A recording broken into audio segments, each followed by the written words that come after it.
नमस्कार। ज्योतिष और जीवन चक्र में आप सभी का हार्दिक स्वागत और अभिनंदन है। माता रानी कृपा से आप सभी लोग स्वस्थ और खुश होंगे, इसी कामना के साथ में गुरुदेव से आज्ञा प्राप्त करते हुए आज आप लोगों के बीच में तांत्रिक क्या होते हैं और तांत्रिकों से कैसे बचा जाना चाहिए। हम लोग तांत्रिकों के जांचे में फंस जाते हैं, इसके बाद में न जाने हमारे ऊपर क्या क्या क्रियाएं हो जाती है, कहाँ हम फंस जाते हैं, क्या दुख देखना पड़ता है और बर्बाद होते चले जाते हैं। इसलिए तांत्रिक क्या होते हैं, भक्त क्या होते हैं और वास्तविक जो संत या कोई गुरु या साधक होते हैं उनको कैसे पहचाना जाए और तांत्रिकों से कैसे बच के रहना चाहिए, अपना ऑरा मजबूत कैसे करना चाहिए। आइए हम गुरुदेव से आज्ञा पाते हुए चर्चा करते हैं। आपके बीच में निवेदन कर रहा हूँ। पहले जान लेते हैं भगत कौन होते हैं। भगत वो लोग होते हैं जो अपने इष्ट बल को मजबूत रखते हैं, अपना ऑरा मजबूत रखते हैं और समय आने पर उस इष्ट देवता का ध्यान करके किसी कार्य को सफल बनाने में कारगर होते हैं, सफल बनाने में मददगार होते हैं और किसी भी चीज़ को एक बार के लिए पहचान लेते हैं, रोक देते हैं। वो निम्न स्तन के होते बड़े भगत भी होते हैं, लेकिन वो एक चला हुआ काम, मैंने बोलते हैं चला हुआ काम, यानी थोड़ा बहुत काम वो निकाल देते हैं। दूसरी बात तांत्रिक जो होते हैं वो क्या करते हैं, अच्छा बुरा दोनों कार्य करते हैं। तंत्र के माध्यम से लोग लोक कल्याण भी कर सकते हैं, अच्छा भी कर सकते हैं, लोगों का भला भी कर सकते हैं और तंत्र विद्या से लोगों का बुरा भी कर सकते हैं। तो मैंने जहाँ तक सुना है, देखा है कि जो लोग हैं तंत्र मंत्र यंत्र सीख करके या किसी देवी देवता की सिद्धि प्राप्त करके, और ये लोग अहित करने पर लालच में आकर पैसे कमाने के लिए उसका उपयोग करते हैं, संपत्ति इकट्ठा करने के लिए उस साधन का उपयोग करते हैं और फिर स्वयं दुख तो पाते ही हैं, लेकिन आमजनों को दुखी करने पे तुले होते हैं और सामान्य लोगों को, आमजनों को परेशान कर देते हैं। वो तांत्रिक होते हैं जो किसी भूत प्रेत को सिद्ध करके, बहुत सारी नकारात्मक गंदी चीज़ों को सिद्ध करके, उन्हें भोग दे करके गंदे और फिर जागृत करके अपने साथ में, अपने वश में करके उनके साथ में कार्य कराते हैं और फिर अपने लालच में अपने निजी स्वार्थ को सिद्ध करने के लिए किसी पर भी बुरा प्रभाव डाल देते हैं, बुरा कर देते हैं। ऐसी स्थिति में लोग परेशान हो जाते हैं और फिर वो खुद परेशान होते हैं। फिर ऐसे लोगों की गति मैं क्या कहूँ अपने मुख से, फिर ईश्वर ऐसे प्रताड़ना या ऐसा उसका दंड देता है तो उसकी कोई सीमाएँ नहीं, या फिर कुछ समय बाद में वही शक्तियाँ हमें दंडित करती है या कोई सात्विक शक्ति उसके साथ में हमने कोई गलत कार्य करवाया है तो शक्ति का दोष नहीं है, जो करने वाला का जो कर्म है वही दोषी गिना जाएगा और वही पाप कर्म को भुगतेगा। अब जानते हैं हम तांत्रिक हो गया, भगत हो गया और वास्तविक गुरु संत और आध्यात्म का नॉलेज रखने वाला, आध्यात्म के क्षेत्र में वास्तविक भक्ति करने वाला कौन है। वास्तविक भक्ति का मतलब क्या होता है, सात्विक सिद्धियों को प्राप्त करना, ईश्वरीय रहस्य को समझना और कार्य कौन करता है, ईश्वर, और वो एक माध्यम बनकर के लोगों का भला करना, जन लोक कल्याण करना और प्रभु के इस सृष्टि को चलाने में सहयोगी बनना। ये होता है जन लोक कल्याण वाले व्यक्ति के बारे में। ये सोचिए आप पहचाने कैसे।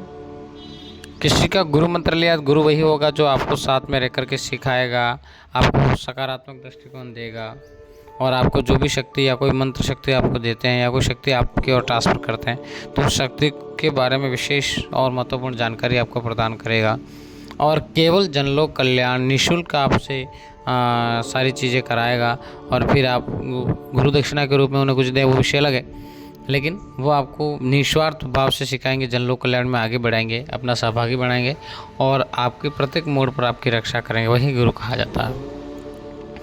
और आपको कुछ सिद्धियाँ मिलती हैं, किसी देवता की चौकी आती है या फिर कोई देवी देवता आप पर प्रसन्न है या आपके पास कोई शक्ति है, तो वो आपको शक्ति ऐसे ही नहीं मिली। वो आपको ईश्वर ने चुना है या भगवती ने चुना है, आपको लोगों के कल्याण के लिए, जनलोक कल्याण के लिए, लोगों की भलाई के लिए आपको चुना गया है। आप उसका दुरुपयोग नहीं कर सकते। अगर आप दुरुपयोग करते हैं तो आपको ही उसका दंड भुगतना है। इस बात को समझ लें। आज नहीं तो कल, कल नहीं तो अगले जन्म में, लेकिन उसका प्रायश्चित नहीं है। उस पाप कर्म का आपको दंड भुगतना है। इसलिए समझे हमने प्रभु ने हम सौभाग्यशाली है, भाग्यशाली है जो हमारा मोक्ष होना, एक सबसे बड़ी चीज़ है मोक्ष हो जाएगा। जो भगत हैं या फिर जो लोग जनलोक कल्याण में हैं उनका अंत में मोक्ष हो जाएगा।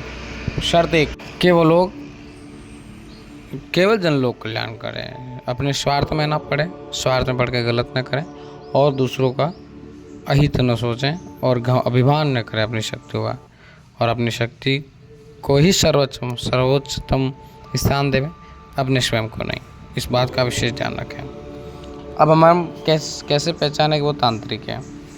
मैं ये मानता हूँ कि 10, 15, 20% लोगों पर कोई देवी देवता की सवारी ओरिजिनल व्यवस्थित आती होगी, उसके वचन सिद्ध होते होंगे। बाकी सब लोगों पे न जाने क्या आ रहा है, कैसे आ रहा है, क्या हो रहा है, उनको भी खुद को पता नहीं और अपने को भी समझ में नहीं क्या है। न जाने कौन प्रेत आ रहा है, कौन सा जिन आ रहा है, कौन सी चुड़ैल आ रही है, कौन सी भूतनी आ रही है, कौन प्रेत आकर के उनको सवारी दे रहा है, उनकी चौकी दे रहा है, उनकी शक्ति को खा रहा है, उनके जब तब को खा रहा है, उनको खुद को पता ही नहीं। किसी को पता, गुरु के बारे में पता नहीं, जिसके गुरु भी नहीं है और वो उठ करके पूजा अर्चन में लगा हुआ, लोगों के जाड़े डाल रहा है, वो कर रहा है, फिर सारे लोगों के जिस दिन के जाड़े डाले वो सारे भूत पे इनके साथ हो जाते हैं और इसके साथ होली है। इसके बाद में ये भुगतता रहेगा, फिर कहेगा कि यार नहीं, भगवान की पूजा करते हैं तो हमें दुख मिलता है, जो भगवान के इष्ट रखता है उसको दुख मिलता है, या भगवान का जो जाड़ चपटा करता है उसको दुख मिलता है। अरे दुख भगवान नहीं देते हैं, भगवान का पूजा करने से नहीं मिलता, उनका इष्ट रखने से, लोगों का जनलोक में जाने से नहीं मिलता है। दुख इसलिए मिलता है कि हम लोग क्या करते हैं, न गुरु बनाते हैं, न किसी चीज़ के बारे में जानते हैं, न कोई जानकारी लेते हैं, बस कहीं देख लिया, कहीं सुन लिया, किसी ने बता दिया, उसको लेकर के इन पर सिद्ध करने लग जाते हैं। ना फिर उसको उस बहाने थोड़ा सा कुछ नॉलेज हुआ और उसी नॉलेज के बहाने ही हम किसी काम को करने लग जाते हैं। और कभी कोई बड़ा आदमी टकरा जाता है या तांत्रिक टकरा जाता है, फिर हम फेल हो जाते हैं, फिर हम दुखी हो जाते हैं, या फिर हम पे कोई छोड़ देता है कुछ चीज़ें, तो परेशान। इसलिए ऐसा नहीं करना चाहिए, गुरु बनाना चाहिए। तांत्रिक व्यक्ति को दुखी है तो तांत्रिक क्या करते हैं, उसके घर में आते हैं और उसके घर में आने के बाद में वो चीज़ें देखते हैं क्या बात है, कैसा है। उनको पैसा कमाना होता है और वो चीज़ आज कुछ करके जाएंगे, फिर कहेंगे अगली बार आएंगे, और अगली बार आकर अपने कमर के नीचे या अपने घर में या अपने सर में या अपने शरीर में कहीं कोई ऐसी नेगेटिव ऊर्जा छोड़ देते हैं, जैसे थोड़ी फिर कह के जाते हैं कि आपको परेशानी हो सकती है, परेशानी होता बुलाना, फिर कहेंगे ये दुख जाकर तो जो भी रखा उन्होंने, दुख हमेशा कहाँ से हुआ, पहले कम था लेकिन उन्होंने ज़्यादा रखा, फिर उसके निकलने के बहाने फिर बजट करते इतना पैसा होगा। तांत्रिक अपने साथ में कोई सात्विक देवता बहुत कम नहीं रखते हैं, लगभग अपने साथ में जिन जिन्नात, भूतनी, प्रेत, ऐसे मसान, ऐसी सारी चीज़ें, खराब चीज़ों का सिद्धिकरण उनके पास में होता है, सिद्धि कर लेते हैं और उसके माध्यम से लोगों को डरा धमका कर एक दूसरे की चीज़ें भेज कर शमशान से या अभिमंत्रित करके, और भेजने के बाद में उस परेशान करने के बाद जब उनके पास में आता है तो वही लोग ठीक कर देते हैं और पैसे ले लेते हैं, ऐसा भी करते हैं। तो इसलिए सफ़ेद कलर की मिठाई किसी के हाथ की खाए नहीं, कभी किसी की तांत्रिक को अपने घर में नहीं घुसाएं। कभी ऐसी समस्या आती है तो किसी भगत के पास में या किसी संत या किसी दरबार से जुड़े, सात्विक जहाँ व्यवस्थित दरबार हो, या किसी ब्राह्मण के पास में जानकार हो, तो वहाँ से रास्ता निकल जाएगा। बाकी आपको तांत्रिक के चक्कर में नहीं पड़ना है। किसी भी तांत्रिक या किसी ऐसे व्यक्ति के से अपने सर पर हाथ नहीं रखवाना और किसी से हाथ मिलाना नहीं और किसी का कुछ पीना नहीं, और कोई धागा या ऐसी कोई चीज़ें या कोई कवच का ऐसा कोई बनाने की आवश्यकता नहीं है। आप स्वयं से अपना इष्ट बल मजबूत कर देंगे, स्वयं से अपनी ऊर्जा को संचित कर देंगे, अपना ऑरा मजबूत हो जाएगा।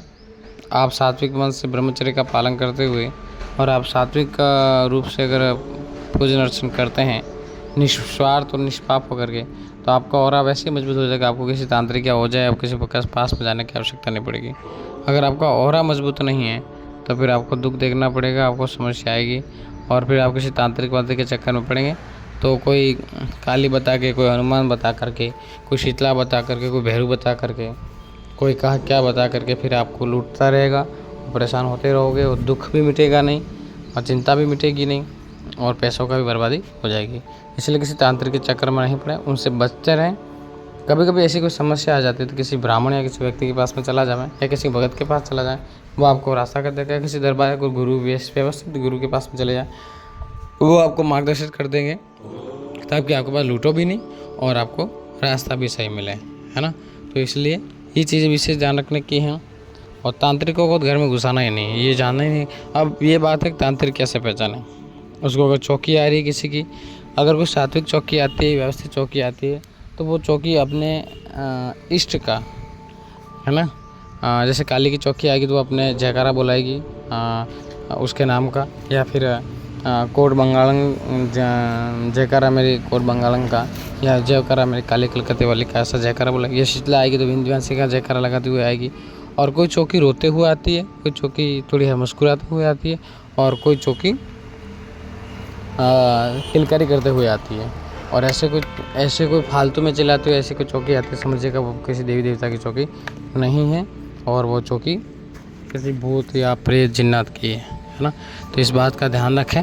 और आप कमेंट में डाल सकते हैं आपको ये वीडियो पसंद आ रही है, चैनल को सब्सक्राइब करें।